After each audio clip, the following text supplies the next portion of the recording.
కూడా మీకోసం తప్పిస్తుంటే నా ఎస్సీలు, నా ఎస్టీలు, నా బీసీలు, నా మైనార్టీలు, నా అగ్రకులాల్లో ఉన్నటువంటి పేదలు అని చెప్పి ధైర్యంగా దమ్ముగా చెప్పగలిగినటువంటి వ్యక్తి ఎవరైనా ఉన్నాడు ఈ రాష్ట్రంలో, ఈ దేశంలో? జగన్మోహన్ రెడ్డి గారు తప్పించి.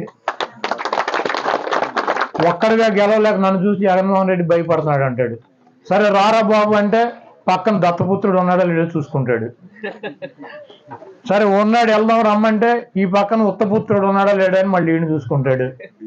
సరే ఈడు ఉంటే వదినమ్మ బీజేపీలో ఉంది కదా, వదినమ్మ మన ఢిల్లీ వెళ్ళి వచ్చాడు, వదినమ్మ ముందు ఉండాలి.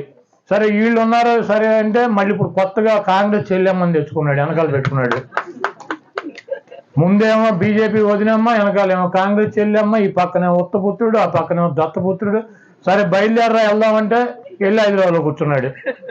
ఇంక ఎన్నికలు 15 రోజులు ఉంటాయి. ఢిల్లీ వెళ్ళి వచ్చాడు. అమిత్ షా ఏం చెప్పాడు?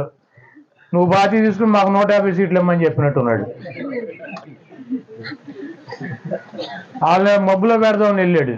అంతకుముందంటే పాపం అద్వానీ గారు వాజ్పేయి గారు ఉండేవాడు. ఈయన ఏం చెబితే ఈ కథలన్నీ వినేవారు వాళ్ళిద్దరూ. వీళ్ళ పెద్ద తురుము తోపు అని. ఇది అమిత్ షా, మోడీ వాళ్ళు ఏమింటారు, గబుక్కుని రమ్మని కానీ వెళ్ళారు. అదే చెప్పినట్టున్నారు, 150 సీట్లు మేము పోటీ చేస్తాం అసెంబ్లీలో, 20 ఎంపీలు మేము చేస్తాం, ఒక 5 ఎంపీలు 20 సీట్లు చేసుకోమని చెప్పినట్టున్నారు. అసలు పిల్లలు ఇప్పుడు కాదంటే ఒక ప్రాబ్లం, అవునంటే ఒక ప్రాబ్లం. ఆయన అయిపోయాడు. హైదరాబాద్ నుంచి రాట్లా 7 రోజులు 8 రోజులు ఢిల్లీ వెళ్ళి వచ్చి మంచం మీద పడినట్టు ఉన్నాడు వాళ్ళ దెబ్బకే. ఇప్పుడు కాదని చెప్పలేడు, అవునని చెప్పలేడు. ముందుకు పోయి వెనక నువ్వు కాదని చెప్పి ముందుకు వెళ్తే భయంకరమైన దాడి ఉంటుంది, అవునని చెప్తే ఇది తోక పార్టీ అవుతుంది, 20 సీట్లు తీసుకోవాలి. ఇప్పుడు ఏం చేయాలి?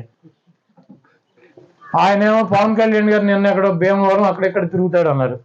ఆయన విజయవాడ నుంచి వెళ్తాకి భీమవరం వెళ్తాకి హెలికాప్టర్ మాట్లాడుకున్నాడంట. దాంట్లో ఎక్కడ స్కూల్ కాలేజీ, విష్ణు కాలేజీ అని దాంట్లో బిల్డింగ్ల మధ్యలో దిగిపోతాడంట హెలికాప్టర్ వేసుకుని.